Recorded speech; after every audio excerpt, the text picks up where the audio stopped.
राधे कृष्णा आप सभी को। सावन मास महात्म्य अध्याय 23।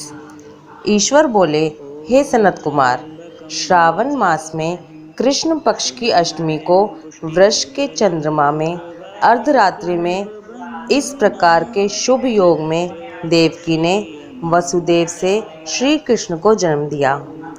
भारत के पश्चिम प्रदेशों में युग आदि तिथि के अनुसार मास का नामकरण होता है। अतः श्रावण कृष्ण अष्टमी को भाद्रपद अष्टमी समझना चाहिए। सूर्य के सिंह राशि में प्रवेश करने पर इस श्रेष्ठ महोत्सव को करना चाहिए। सप्तमी के दिन अल्प आहार करें। इस दिन दंत धावन करके उपवास के नियम का पालन करें और जितेंद्रिय होकर रात में शयन करें। जो मनुष्य केवल उपवास के द्वारा कृष्ण जन्माष्टमी का दिन व्यतीत करता है, वह 7 जन्मों में किए गए पापों से मुक्त हो जाता है, इसमें संदेह नहीं है। पापों से मुक्त होकर गुणों के साथ जो वास होता है, उसी को सभी भोगों से रहित उपवास जानना चाहिए।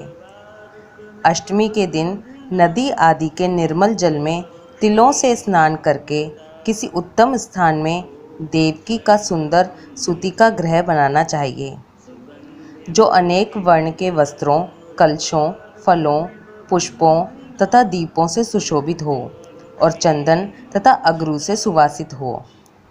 उसमें हरिवंश पुराण के अनुसार गोकुल लीला की रचना करें और उसे बाजों की ध्वनियों तथा नृत्य, गीत आदि मंगलों से सदा युक्त रखें। उस ग्रह के मध्य में षष्ठी देवी की प्रतिमा सहित सुवर्ण, चांदी, ताम्र, पीतल, मिट्टी, काष्ठ या मणि की अनेक रंगों से लिखी हुई श्री कृष्ण की प्रतिमा स्थापित करें।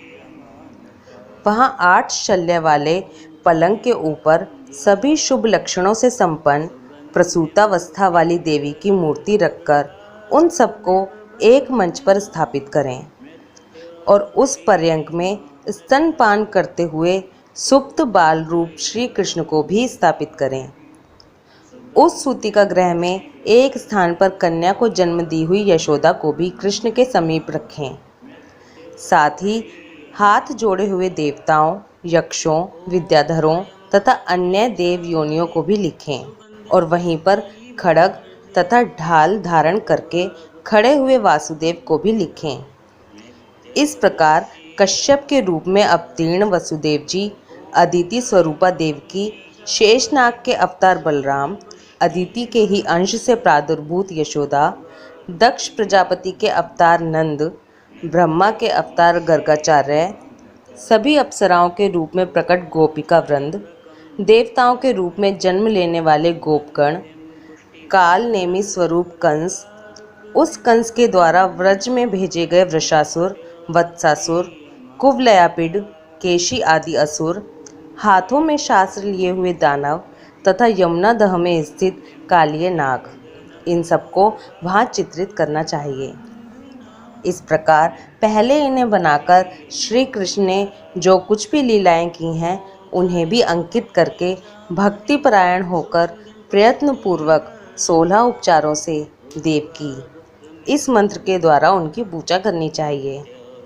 वेणु तथा वीणा की ध्वनि के द्वारा गान करते हुए प्रधान किन्नरों से निरंतर जिनकी स्तुति की जाती है, हाथों में भृंगारी दर्पण, दुर्वा, दधि कलश लिए हुए किन्नर जिनकी सेवा कर रहे हैं, जो शैया के ऊपर सुंदर आसन पर भली भांति विराजमान हैं, जो अत्यंत प्रसन्न मुखमंडल वाली हैं तथा पुत्र से शोभायमान हैं, वे देवताओं की माता तथा विजय सुता देवी देवकी अपने पति वासुदेव सहित सुशोभित हो रही हैं। उसके बाद विधि जानने वाले मनुष्य को चाहिए कि आदि में प्रणव तथा अंत में नमः से युक्त करके अलग अलग सभी के नामों का उच्चारण करके सभी पापों से मुक्ति के लिए देवकी, वसुदेव, वासुदेव, बलदेव, नंद तथा यशोदा की पृथक पृथक पूजा करनी चाहिए। उसके बाद चंद्रमा के उदय होने पर श्री हरि का स्मरण करते हुए चंद्रमा को अर्घ्य प्रदान करें। इस प्रकार कहना चाहिए, हे क्षीर सागर से प्रादुर्भूत, हे अत्रि गोत्र में उत्पन्न आपको नमस्कार है। हे रोहिणी कांत, मेरे इस अर्घ्य को आप स्वीकार कीजिए। देवकी के साथ वासुदेव, नंद के साथ यशोदा, रोहिणी के साथ चंद्रमा और श्री कृष्ण के साथ बलराम की विधिवत पूजा करके मनुष्य कौन सी परम दुर्लभ वस्तु को नहीं प्राप्त कर सकता है। कृष्ण अष्टमी का व्रत 1 करोड़ एकादशी व्रत के समान होता है। इस प्रकार से उस रात पूजन करके प्रातः नवमी तिथि को भगवती का जन्म महोत्सव वैसे ही मानना चाहिए जैसे श्री कृष्ण का हुआ था। उसके बाद भक्ति पूर्वक ब्राह्मणों को भोजन कराना चाहिए और उन्हें जो जो अभिष्ट हो गौ, धन आदि प्रदान करना चाहिए। उस समय यह कहना चाहिए, श्री कृष्ण मेरे ऊपर प्रसन्न हो। गौ तथा ब्राह्मण का हित करने वाले आप वासुदेव को नमस्कार है। शांति हो, कल्याण हो, ऐसा कहकर उनका विसर्जन कर देना चाहिए। उसके बाद मौन होकर बंधु बांधवों के साथ भोजन करना चाहिए। इस प्रकार जो प्रत्येक वर्ष विधान पूर्वक कृष्ण तथा भगवती का जन्म महोत्सव मनाता है, वह यथोक्त फल प्राप्त करता है। उसे पुत्र, संतान, आरोग्य तथा अतुल सौभाग्य प्राप्त होता है। वह इस लोक में धार्मिक बुद्धि वाला होकर मृत्यु के बाद वैकुंठ लोक को जाता है। हे सनत कुमार, अब इसके उद्यापन का वर्णन करूँगा। इसे किसी पुण्य दिन में विधि पूर्वक करें। एक दिन पूर्व एक बार भोजन करें और रात में हृदय में विष्णु का स्मरण करते हुए शयन करें। इसके बाद प्रातःकाल संध्या आदि कृत्य संपन्न करके ब्राह्मणों स्वस्ति वाचन कराएं और आचार्य का वरण करके ऋत्विजों की पूजा करें। इसके बाद वित्त शाठ्य से रहित होकर एक पल या उसके आधे या उसके भी आधे पल सुवर्ण की प्रतिमा बनवानी चाहिए और इसके बाद रचित मंडप में मंडल के भीतर ब्रह्मा आदि देवताओं की स्थापना करें। इसके बाद वहां तांबे या मिट्टी का एक घट स्थापित करें और उसके ऊपर चांदी या बांस का एक पात्र रखें। उसमें गोविंद की प्रतिमा रखकर वस्त्र से आच्छादित करके व्यक्ति 16 उपचारों से वैदिक तथा तांत्रिक मंत्रों के द्वारा विधिवत पूजन करे। इसके बाद शंख में पुष्प, फल, चंदन तथा नारिकेल फल सहित शुद्ध जल लेकर पृथ्वी पर घुटने टेक कर यह कहते हुए देवकी सहित भगवान श्री कृष्ण को अर्घ्य प्रदान करें। कंस के वध के लिए, पृथ्वी का भार उतारने के लिए, कौरवों के विनाश के लिए तथा दैत्यों के संहार के लिए आपने अवतार लिया है। हे हरे, मेरे द्वारा प्रदत्त इस अर्घ्य को आप देवकी सहित ग्रहण करें। इसके बाद बुद्धिमान को चाहिए कि चंद्रमा को पूर्वोक्त विधि से अर्घ्य प्रदान करें।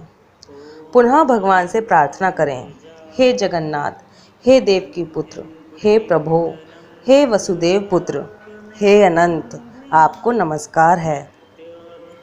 भव सागर से मेरी रक्षा कीजिए।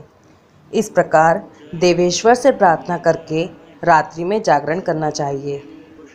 पुनः प्रातःकाल शुद्ध जल में स्नान करके जनार्दन का पूजन खीर, तिल और घृत से मूल मंत्र के द्वारा भक्ति पूर्वक 108 आहुति देकर पुरुष सूक्त से हवन करें और पुनः इंदम विष्णुर्वी चक्र में इस मंत्र से केवल घी की आहुतियाँ देनी चाहिए। पुनः पूर्ण आहुति देकर तथा होम शेष संपन्न करने के अनंतर आभूषण तथा वस्त्र आदि से आचार्य की पूजा करनी चाहिए। उसके बाद व्रत की संपूर्णता के लिए दूध देने वाली, सरल स्वभाव वाली, बछड़े से युक्त, उत्तम लक्षणों से संपन्न, सोने के सींग, चांदी के खुर, कांसे की दोहनी, मोती की पूंछ, ताम्र की पीठ तथा सोने के घंटे से अलंकृत की हुई एक कपिला गौ को वस्त्र से आच्छादित करके दक्षिणा सहित दान करना चाहिए। इस प्रकार दान करने से व्रत संपूर्णता को प्राप्त होता है।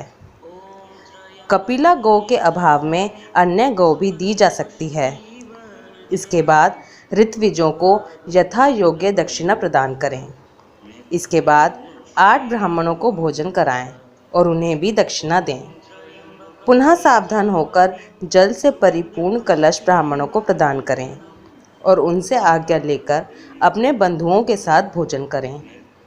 हे ब्रह्मपुत्र, इस प्रकार व्रत का उद्यापन कृत्य करने पर वह बुद्धिमान मनुष्य उसी क्षण पाप रहित हो जाता है और पुत्र पौत्र से युक्त तथा धन धान्य से संपन्न होकर बहुत समय तक सुखों का उपभोग कर अंत में वैकुंठ प्राप्त करता है। इस प्रकार श्री स्कंद पुराण के अंतर्गत ईश्वर सनत कुमार संवाद में श्रावण मास महात्म्य में कृष्ण जन्माष्टमी व्रत कथन नामक 23वां अध्याय पूर्ण हुआ। हर हर महादेव।